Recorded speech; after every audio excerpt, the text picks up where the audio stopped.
I'm going to step over and do introduction.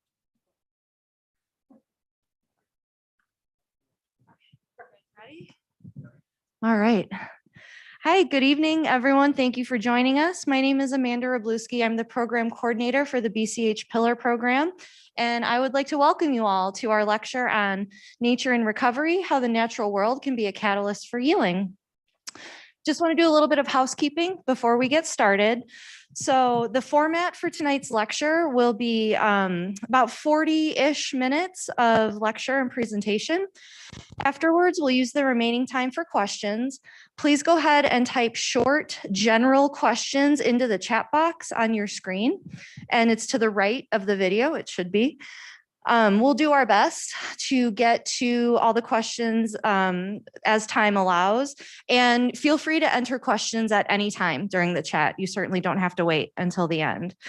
But there will also be a resource slide at the end of our presentation tonight. So there will be contact info for me, for my colleague Shelby Souther, for questions about Pillar or any additional resources, and then also contact info for some of our speakers as well. And so because you're all here showing your support, I want to be transparent and try to appropriately manage expectations for tonight's presentation. I generally start off by just informing folks what tonight's presentation will not be. It won't be a simple answer to anyone's trauma history, addiction history, relationship with substances, or an easy answer to the huge issue that addiction and addictive behaviors are. What it will be, though, is certainly an opportunity to learn more about the brain science behind nature and recovery and the success of nature as an intervention. Also, we hope that this is a way to learn how to address anything that may be affecting you personally or get you started on a journey to making healthier choices.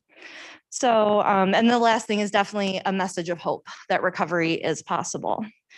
That being said, I want to introduce tonight's speakers. We have David Ford with Open Space and Mountain Parks, Brian Klink, founder of Living Color Healing, Reiki, and recovery coaching, and Jim Varaldi, direct service provider.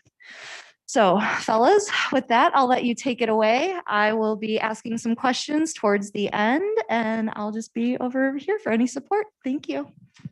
Awesome. Thanks so much, Amanda.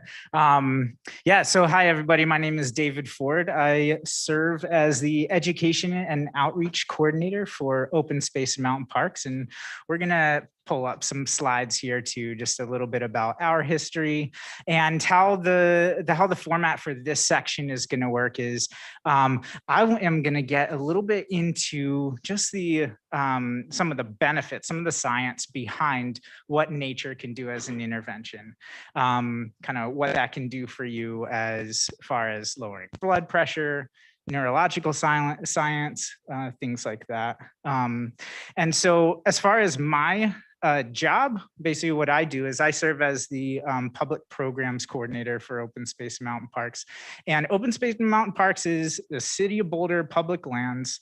And it is about just over 45,000 acres that surrounds the city of Boulder. And so we have lots of different public programs there. And you can find us at naturehikes.org. And yeah, I didn't know if you all wanted to just do a brief introduction of yourselves as well. Great. Thank you, David. My name's Brian Klink, and I just want to say thank you so much for spending your time with us this evening, your valuable time. It's great to have you with us. I'm an addiction recovery coach and a Reiki master healer, and the healing service that I provide is called Living Color Healing. So I feel honored to be on the panel with David and Jim this evening, and also thank you so much to Boulder Community Health for making this possible. Hello, my name is Jim Varaldi. I work with adults with special needs during the day. And I've also been in recovery for sexual compulsive behavior for a number of years. And I just hope to share some of my story tonight with y'all regarding recovery. Thanks. Cool. All right, well, we will get started. So The first picture of the PowerPoint is just kind of a good picture of some woods. And I want to think about what we all see with this picture. Some of us might see a good, calming, relaxing forest. Some of us might see something that's a little bit dark and foreign and unfamiliar. And what I wanted to discuss with that is that when we talk about nature and the healing aspects of nature itself, nature and the outdoors is only as healing as how safe we feel when we're outside. And so we're all starting from different places. Some of us might have some traumatic events that have happened outside, maybe in a forest, that can be triggering. Some of us might just not have had anybody to take us or show us or guide us anything about the outdoors. How do we select a trailhead? Get a map, get to a trailhead, anything like that. And so I want to make sure that for everybody watching, just know that it is okay where you are starting. That's the best part about going out with a guide is we are trained to be there for everybody. So don't worry if you do choose to come on a program. That just know that we're here for you. Great. And so this next slide is about just a little bit of the psychology, some physiological and neurological responses that the brain has when we are outdoors. And so when you think about getting out into nature, if you do feel safe, if you do have that going for us, then there's some different things that can happen with the body. The first thing that I like to think about is when you're immersed into a natural space, bird calls, for example, sounds of water, all these different wind going over your body, all of these things really give us an opportunity to lower blood pressure. There's even some science behind, that helps us regulate blood sugar. This is a lot of these physiological responses can really be great for anxiety, depression, different sleep disorders, even pain. There's some studies out there that suggest that when we can have that magical moment outside of this kind of transfigurative moment of clarity, that could be, when, certain bird call, view, just that extreme relaxation that we can feel in the outdoors. When that's going on, we're having alpha waves kind of moving around in the brain. And some studies suggest that can have a very similar impact on the human body as painkillers, without the side effect of reduced cognitive function, and actually has an increase in cognitive function. So when you have that safe, magical experience in the outdoors that's full of connection and purpose and giving yourself really permission to experience that relaxation, there are tremendous healing benefits that you can experience when you're outdoors. So how does this look? What are some things that we can do? We have a slide of a good viewpoint. And so we have this person on the cliffside. So there's a couple different things that we can do while we are outdoors to really help amplify these experiences. So some activities that I really like to suggest is walking by a stream. So if you feel like your brain is super clouded, you can't concentrate, you have all this information going on. A lot of workplaces you'll notice, some really good successful ones are right by streams, and you'll see lots of people going outside and just kind of staring off a bridge down into a flowing river. There is science behind that. Really what's going on with moving water and kind of staring at that water as you're reorganizing kind of your neurons in your brain and you're able to process and get some information. I love to go to different scenic viewpoints, different activities of prospecting, of being able to look out and think about the future and kind of dwell on that. We'll also talk a little bit later just about different meditation activities that some of us have experienced. And in the realm of meditation, meditation for me personally has always been this kind of scary kind of thing out there, and really wasn't for me. When I go outside and I walk and I'm just kind of taking my deep breaths and going, nature can be this great introduction to meditation and mindfulness, and should just know that that exists for you. So I guess there's all different types of stories as well that we have had. I think some of the most profound experiences that I have been, it can always be difficult when you're first walking in the trail, processing information, then get out there. Most importantly, giving ourselves permission to have that experience. I've taken several different groups of current cancer survivors, been working with different friends, and of course, leading lots of different public programs. And I remember there's this one activity we were doing. We were doing a series of mindfulness activities one spring, and I was working with a group of cancer survivors, and we were doing an activity where we kind of walked out into the grass, and everybody kind of sat and just took in what was around them for about 15 to 20 minutes. 15 minutes is about the average time it takes wildlife to adjust to our presence. So when we are outside, I like to give people at least that amount of time to kind of settle into a place. And this individual was kind of looking down at the grass, just kind of picking it, and especially kind of that fallen, almost looking dead winter grass was there, and they saw the little green grass coming up. And this experience, here at a presentation might sound pretty insignificant, but the person was in kind of this place where they had really reduced blood pressure and everything.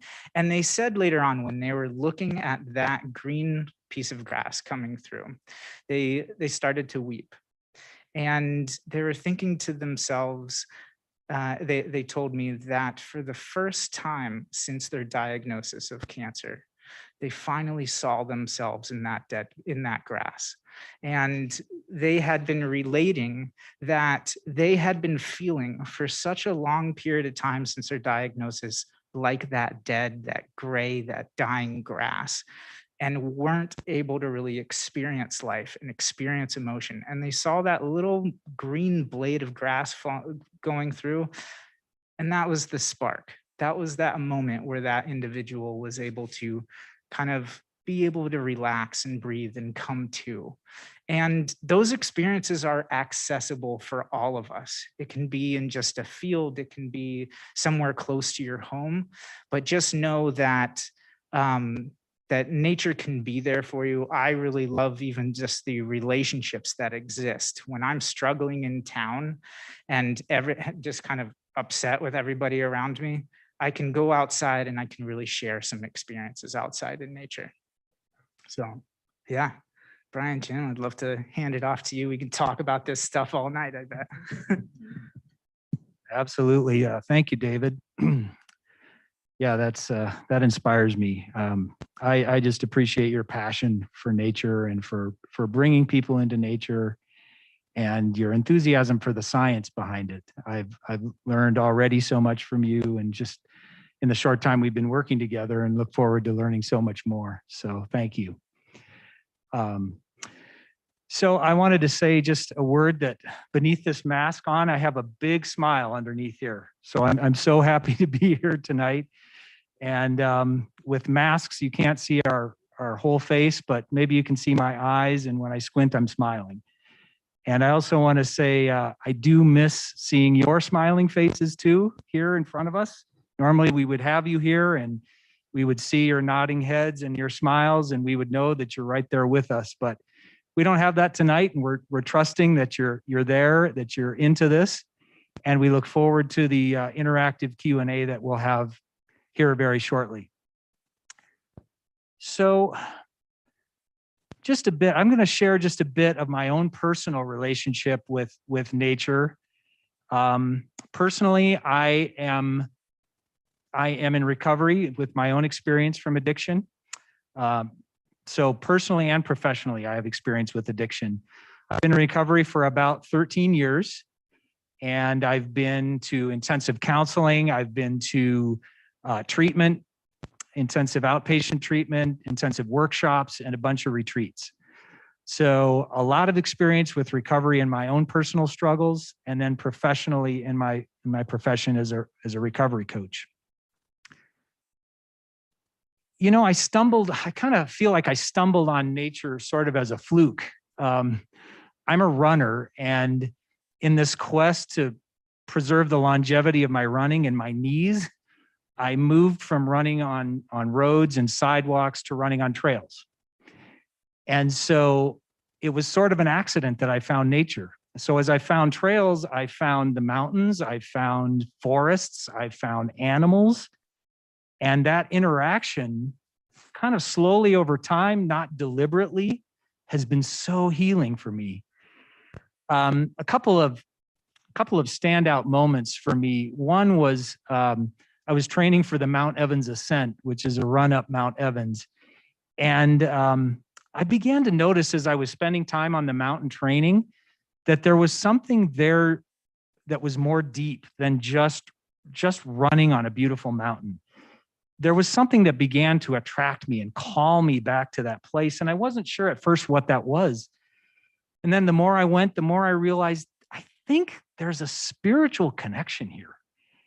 You know, I had been in church for a lot of years in my life. As a young kid, I was raised in a church. And as an adult, I'd tried to find spirituality in church. And so I kind of knew what spirituality was like, but I thought, can that happen on a mountain? Is that real?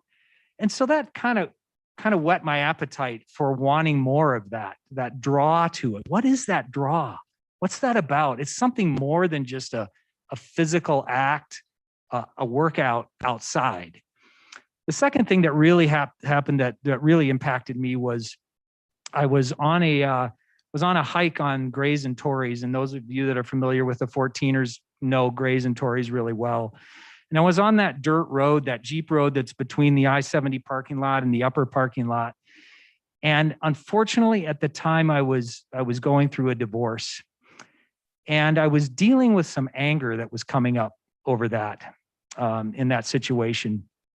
And anger's never been an emotion that I've been very comfortable either expressing or being around somebody that's experiencing anger. It's never been a very safe thing for me. But for some reason, I felt in the safety of this place that David, brought about here when he talked about the safety of nature. I felt safe enough that I could begin to just do some venting. And I started venting this anger that I had. And it was a really interesting experience. I began looking around, is anybody seeing me? Is there anybody noticing this crazy lunatic out here talking to himself? And fortunately, there wasn't anybody, but it really was a cathartic experience. As I vented and I got into my car and I started driving away, I realized I just feel so much lighter. I feel better. And I thought, I've been in and out of a lot of therapy and a lot of counseling offices.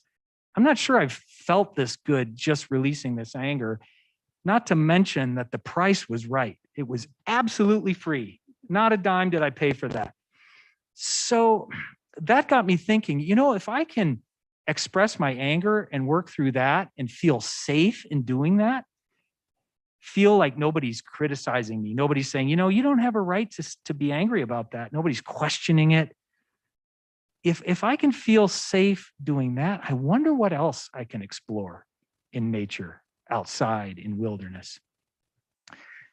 So the short story is, as I began to explore this, I started taking more and more time from my runs and hikes, just stopping, just noticing the quiet, and just doing some meditating, sitting by a stream and listening to the sound of the water, noticing the animals, the birds, the squirrels, maybe if I was lucky, some of the other wildlife that's out there, and just feeling a part of something bigger.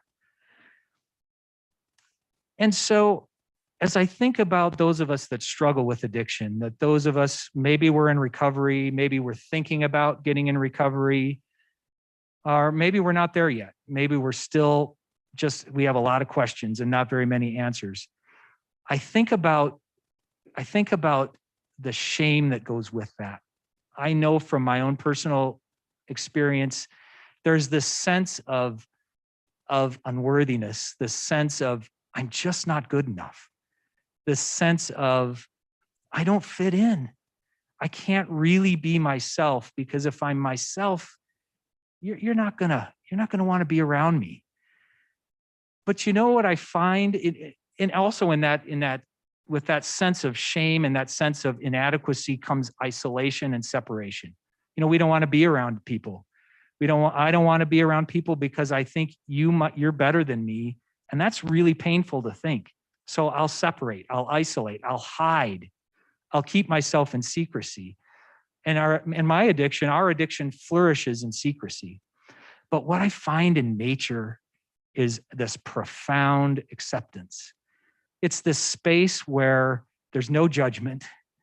There's absolute acceptance of who I am. I can come just as I am, with all the questions, all the mysteries, all the misunderstandings about life that I've had.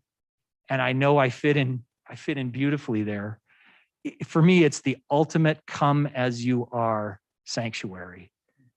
I know I'm accepted there. I know that I can be me and that I'll fit in.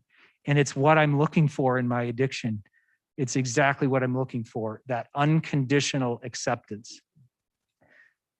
The other piece that really strikes me about addiction and nature and the fit there is, in addiction, it's this relentless search for pleasure. You know, we turn to anything that's going to give us pleasure, whether that's alcohol, another substance, it could be a drug, might be a behavior, could be sex, could be relationships, might be food or shopping or spending. Whatever that is, it brings this pleasure, and it makes us feel alive.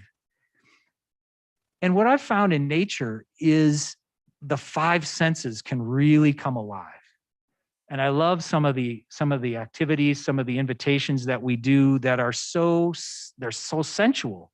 They're about the five senses, or maybe even the 6 or 7 senses that we have. They're about opening the sense of hearing and sight. And not only that, but touch and taste and smell. And it involves the whole body. It's a mind, body, spirit experience. Again, what we're looking for in that addiction, that pursuit of pleasure that never ends. And in nature, I find my senses opened to that. And I find a satisfaction there that's much more deep than the surface level satisfaction of what I'm looking for in an addictive behavior or substance.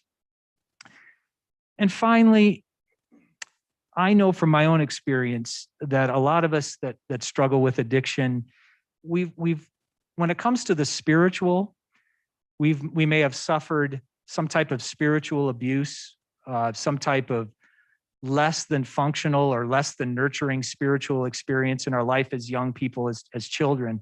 And oftentimes that leads us to say, I don't want to have anything to do with the spiritual. I don't want to have anything to do with a sense of the divine or a sense of a power greater than me.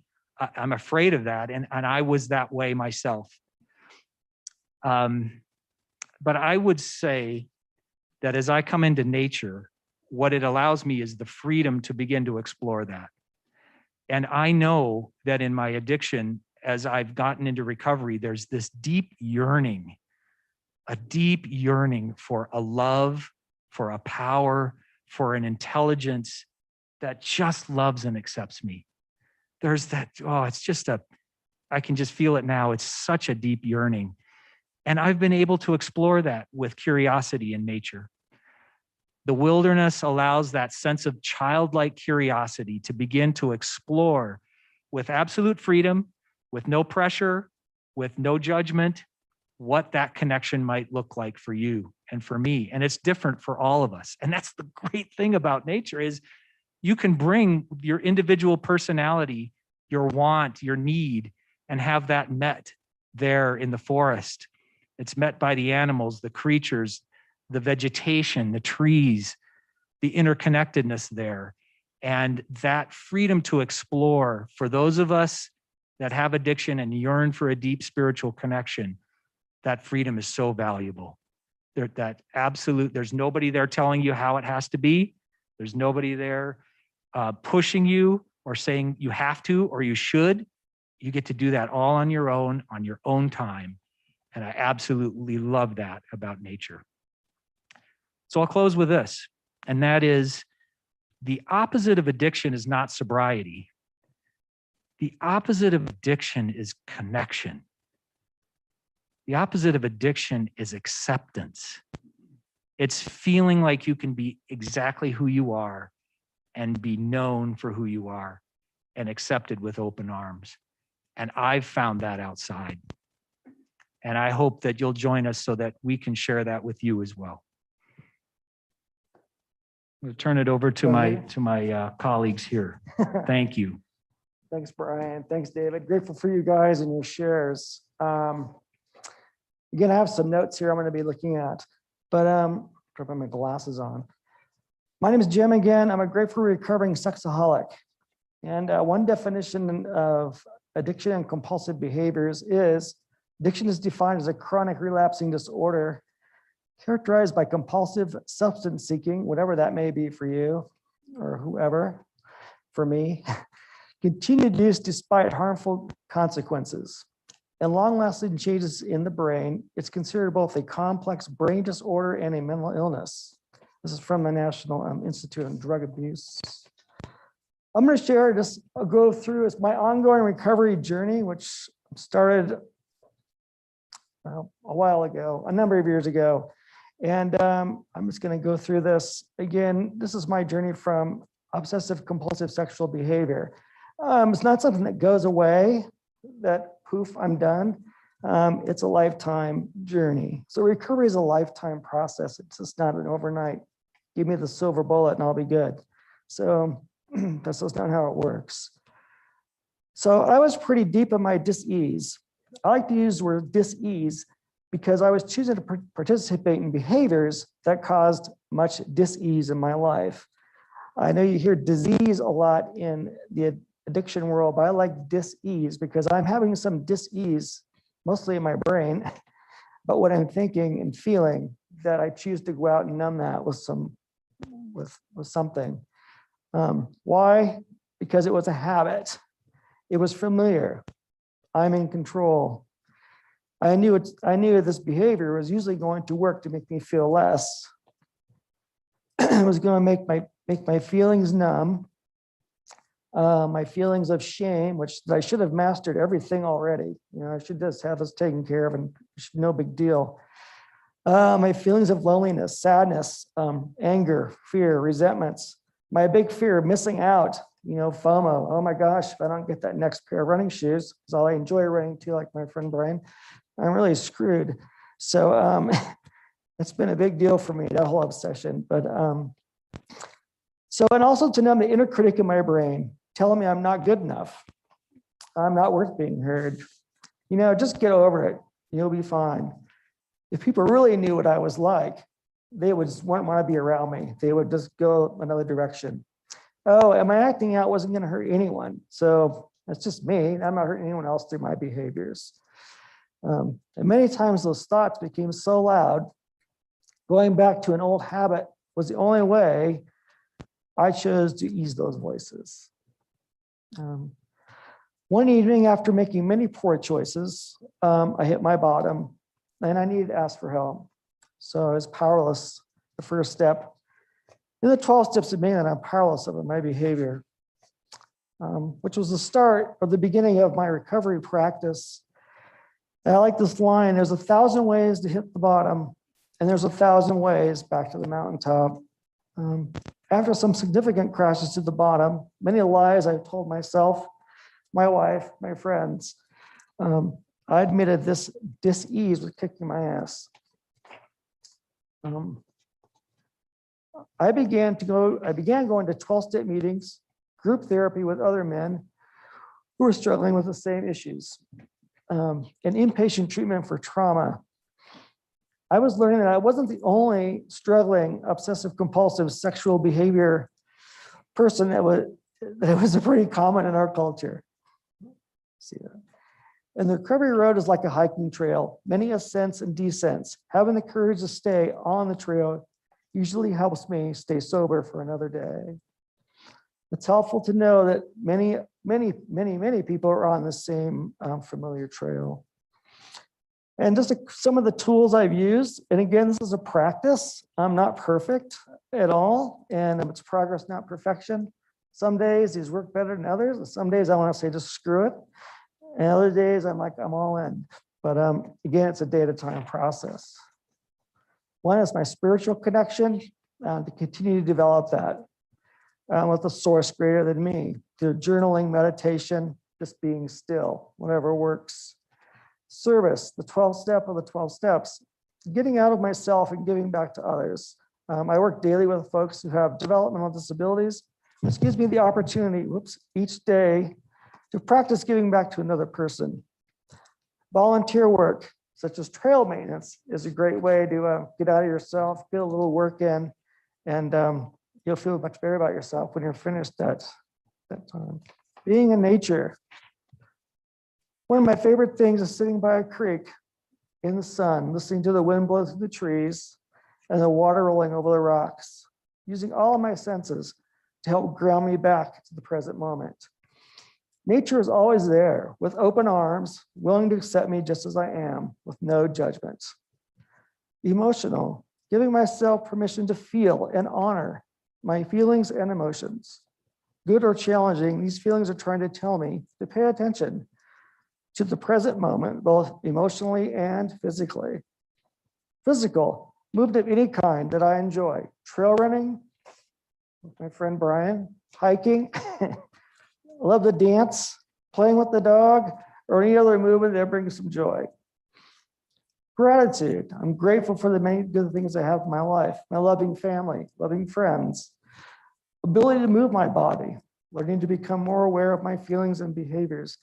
And I take for granted so many days that I leave out gratitude. And it's just so important to remember those so many things that I have that I can be grateful for. Boundaries. Learn to practice to care for myself first. Instead of jumping over the fence into someone else's business. And also when other people are trying to jump into my business, I have the permission to say, no, can't come over.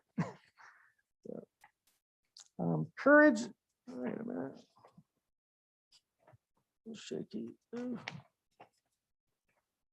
Practicing healthy intimacy via spirituality, emotional, physical, with myself, my wife, and friends. Learning to grieve losses and learning how to forgive myself. It's an ongoing process. There's a piece in the big book of AA that I find very helpful. The greater my acceptance of that person, place, or thing, the greater my serenity. The greater my expectations of that person, place, or thing, my serenity is less. And I found that true in my life, in my day-to-day, that I can accept things how they are. It may not be what I like, or it's harder, but I accept it. It makes it a little easier to work through that than if I'm expecting someone or something to be a certain way. If they can't, then I just get frustrated and I don't even know what's going on. So I like that. So in conclusion, for me, many people are out doing their own recovery process. They can look 100 different ways. Each day it takes a lot of courage and vulnerability to show up and be honest with ourselves and others we trust. I hope tonight's snapshot of my own ongoing recovery journey will find a piece that may be helpful in your own recovery process. Boulder being such a great environment to explore so much nature, I encourage all of us to spend more time out there enjoying the beauty and attend one of our upcoming recovery walks in May. And remember, what I try to remember each day too is to trust the process. It's a lifetime journey. And I was just going to finish with this Mary Oliver poem, Wild Geese. You do not have to be good. You do not have to walk on your knees for 100 miles through the desert repenting. You have to let the soft animal of your body love what it loves. Tell me your despair, yours, I will tell you mine. Meanwhile, the world goes on, Meanwhile, the sun and the clear pebbles of the rain are moving across landscapes, over the prairies and the deep trees, the mountains and the rivers. And meanwhile, the wild geese high in the clean air are heading home again. Whoever you are,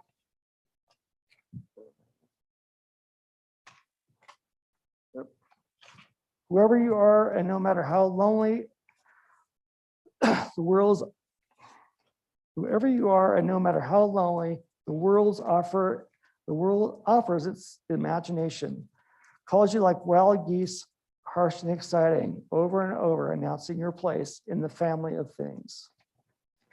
Thanks for letting me share. Awesome.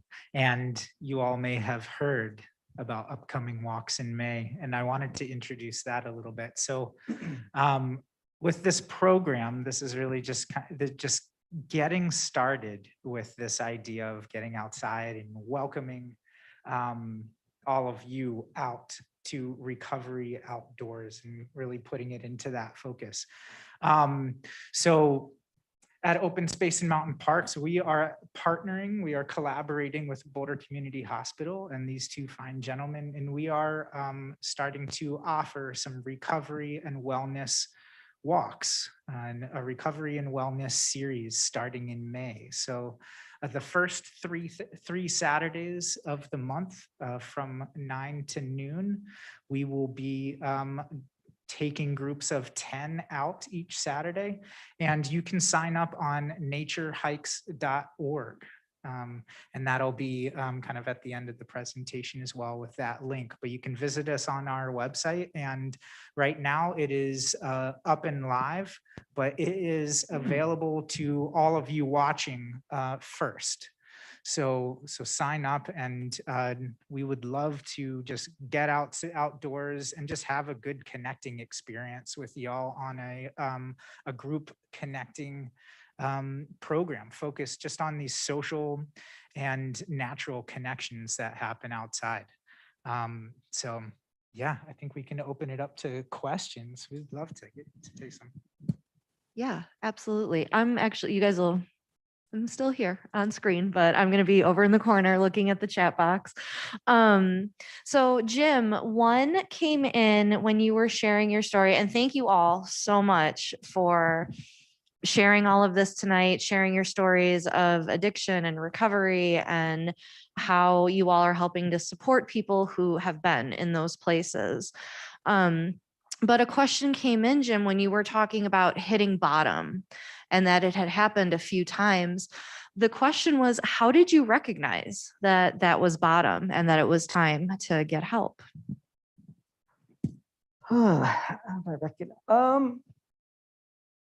I guess in all honesty, one of my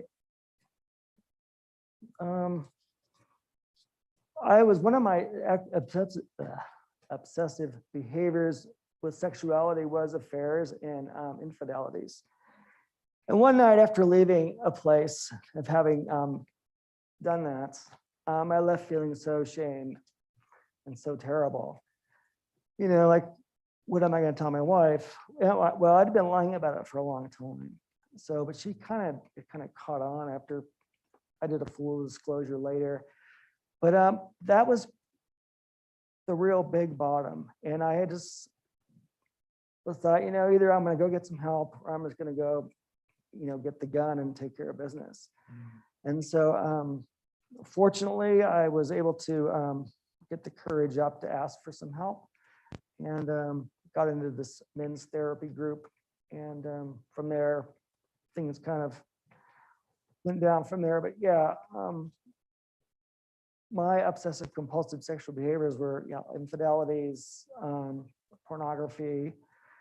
It was never about being with kids or getting a gun out and shooting people. To me, that's like the furthest extreme. I think for most people, behaviors around the pornography, infidelities, things like that are pretty common in our culture. So hope that answers the question. Yeah, thank you. I mean, that certainly normalizes, I think, the experience for a lot of people, right? Is feeling that shame and Certainly. thinking, I've got one of two options here, right? Yep. Thank you for sharing. We've got another one that came in for Brian. Do you have any suggestions for good first steps for solo adventures in nature connection? How do you get beyond a feeling of self-consciousness on trails and public lands where other people may be wandering by? And I think that's probably a good one for Brian and David to field. Yeah, thank you. That's a great question. I love that. And we are going to speak to that here near the end on suggestions for the first steps that you can take. So I won't steal too much of that thunder, but kind of depending on where you live, getting outdoors on a trail. And if you're able to contact us, you'll see our contact information here very shortly if you haven't seen it already. Maybe getting in contact with one of us personally so we can find out where you live and we can help you with some trails and some access that's going to feel a little less intimidating, because I think we've all been there. We've all seen the super fit runner that goes storming by, or other trail users that are less than conscious about other people out there. And so we do want to have a place where we feel safe, where we feel anonymous, and where we feel like we can get good connection. And so that's a really valid request. So I think knowing a little bit more specifics about what you're needing, we can help you find some of those areas that are a little less traveled, a little less popular, where you can feel confident in pursuing your curiosity in nature. David, what are your thoughts? Yeah, I think my answer to that is two parts. One has to do with kind of empowering yourself with kind of the knowledge, skills, and abilities to be outside, and two has to do with something that we should all take in mind. And so I guess I'll start with that number two of, I think when I'm out guiding, when I'm out leading a group, and this is a common question that we get of somebody comes along and may not feel as confident, comfortable out on the trails, or represented out on the trails. A lot of times the outdoors, is some white dude with long hair and flannel or something out there, and representation is not fair of who is welcome and how everybody deserves to have those experiences. And so for everybody watching, and we will continue to pass on the message, is that the outdoors deserves to be this place of acceptance and welcome. And that is up to us to continue to make that cultural or a shift of that, that this place is a welcoming environment. And so, I also see the best in people when I am outside. The further we get away from an urban environment, the more we need each other, and the more that we can rely on somebody out on the trail as well. And so I like to think of the outdoors and getting away from escaping urban pressures and being outside for psychological rest and renewal is also just kind of this game changer where it puts us all in the same box. We all are all animals, and when we are outside, we are being put back into the habitat that we belong, and that's an equalizer. The first part that I was mentioning is, so at open space and mountain parks and lots of other land agencies, institutions, we do several skill building and different education. We have different educational resources for you. So if you are planning a trip, we have outreach staff that can help you at trailheads, help you plan your route, keep you safe, see where do you want to go, what's the pace that you want to go. We have staff available to you to help you plan your trip. If you have a group, want to go with your family, and your family doesn't usually get outdoors or anything like that, you can request a program from us and have a uniformed staff member We might even be able to do ununiformed if that's a little bit more comfortable for y'all. But we will, with those requested programs, we will take you and your family outdoors if that is a barrier for you and your family. Our main thing is to rid barriers to access to public lands that sales tax and taxes pay for. That is our job.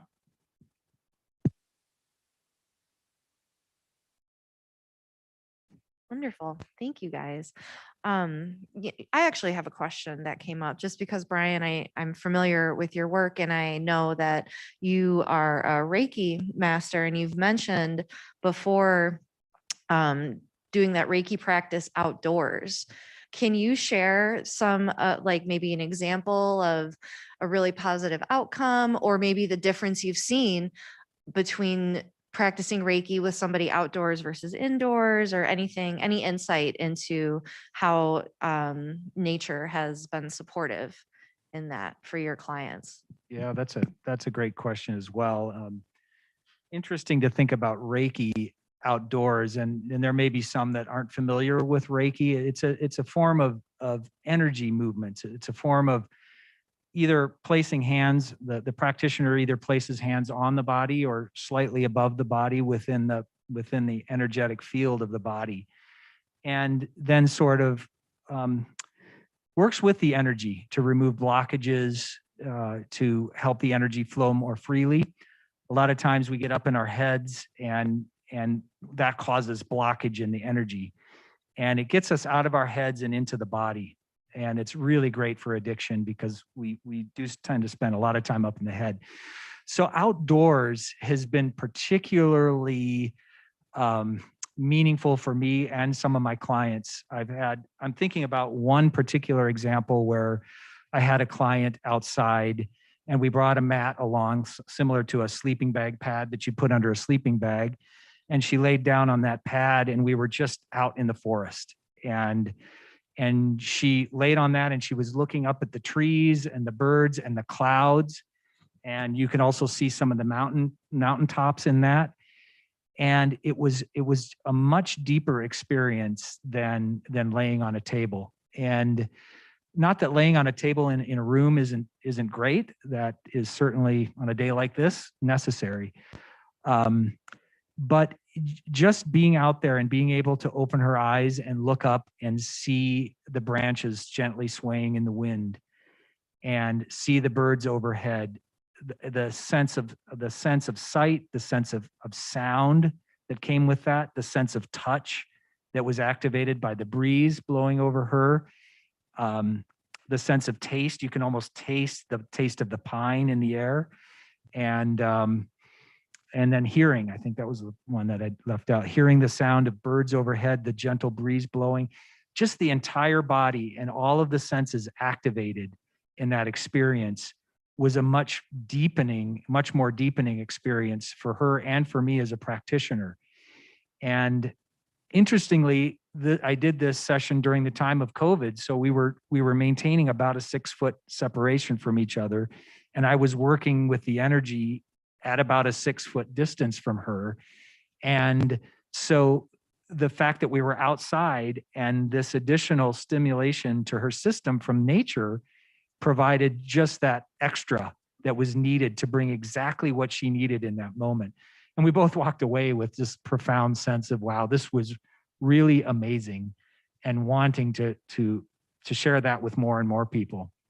And I've seen clients in North Boulder Park, just outside. You don't have to go to this amazing, Grand Canyon kind of experience. You can do it outside in a local park. That's as easy. It doesn't have to be hard. It can be very easy. So Reiki and doing coaching outside just opens it up. We've all suffered from Zoom fatigue. And if you're doing telehealth, if you're doing teletherapy, it's great for a certain extent. But if you can make that move to outside, it just opens up a whole new perspective for a lot more deep experience, for getting into the body, for getting into the senses, and so much gets loosened and unblocked. There's just a flow that happens. So it's such a great thing. Thank you for asking that. Yeah, it actually brought up something. You were talking about how it connects with all five senses, right? And that's something that's used a lot in trauma work. It's called grounding. So engaging your five senses to kind of come back to reality, to get back into a safe space. I'm wondering if, all three of you can share any experiences you've had where you've noticed one of those senses maybe becoming acutely sharper, or just the difference that you notice when you're in nature. Is your hearing sharper, your vision, your sense of smell, and just, can you sense the shift in your body and in your mental wellness?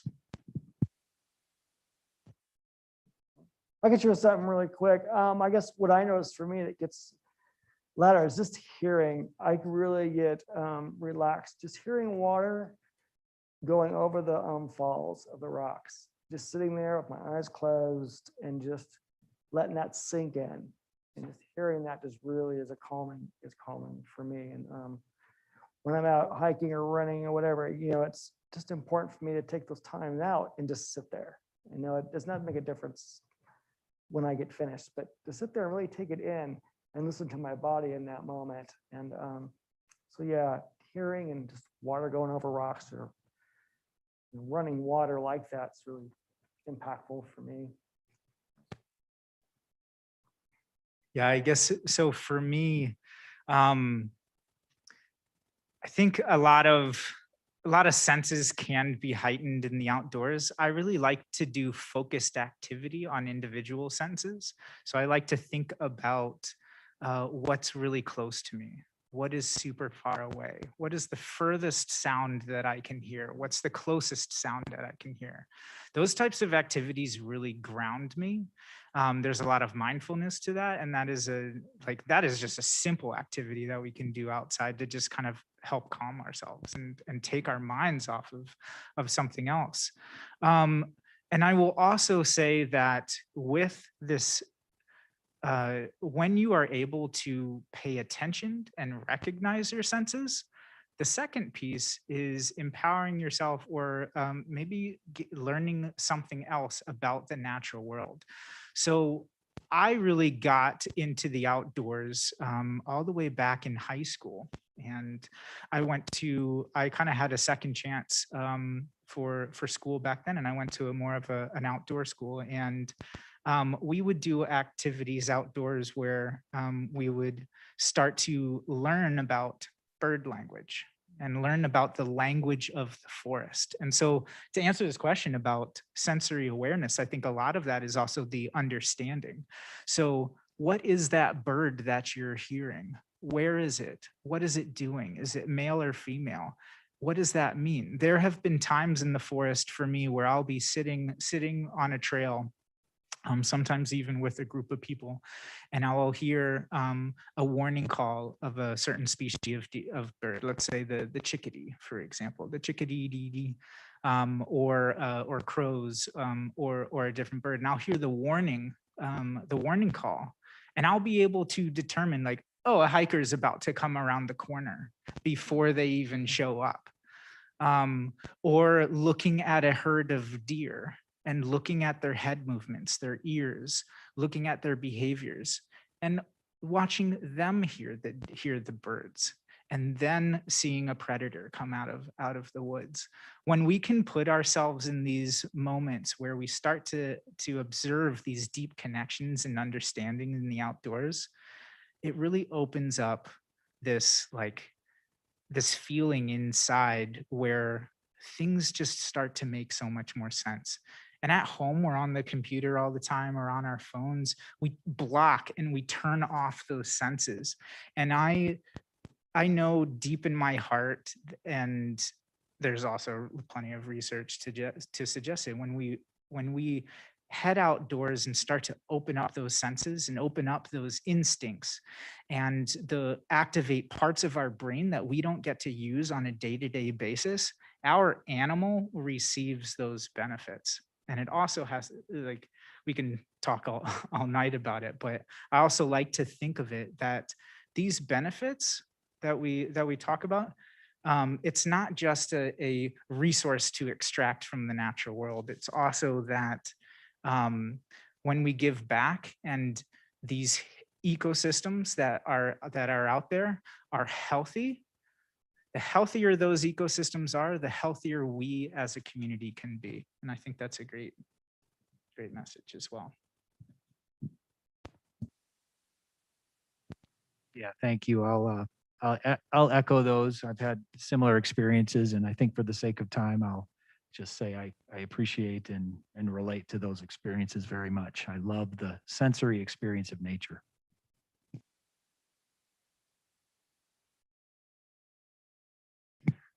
Awesome. Thank you all. So yeah, we're coming to the end of our time. I don't see any more questions in the chat.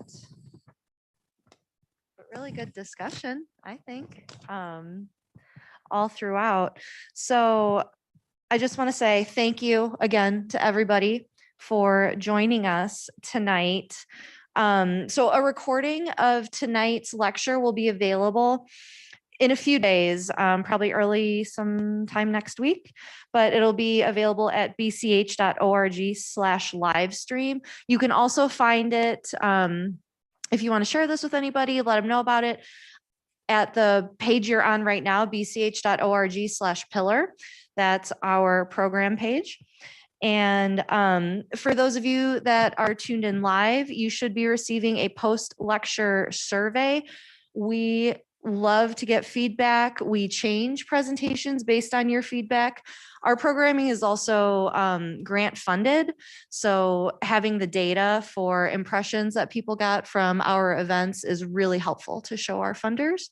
And yeah, for any additional information, so I apologize, the PowerPoint presentation that was seen during the lecture, totally my fault. I did not save the correct version. So the resource slide wasn't the one I had hoped to show you, but we'll change that. It'll be available with the recording. But for any questions, please don't hesitate to reach out. Shoot me an email, awrobleWski@bch.org.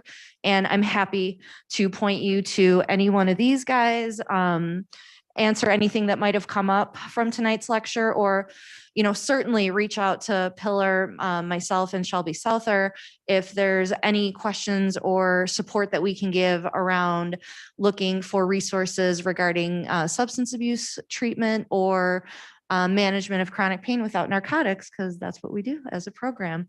So once again, thank you so much to the panel. So wonderful to spend the evening with you guys and hear about nature and recovery and everything you shared, getting in a vulnerable space, being honest with all of us here tonight. So appreciated. And again, thank you to everyone here this evening. We'll see you soon.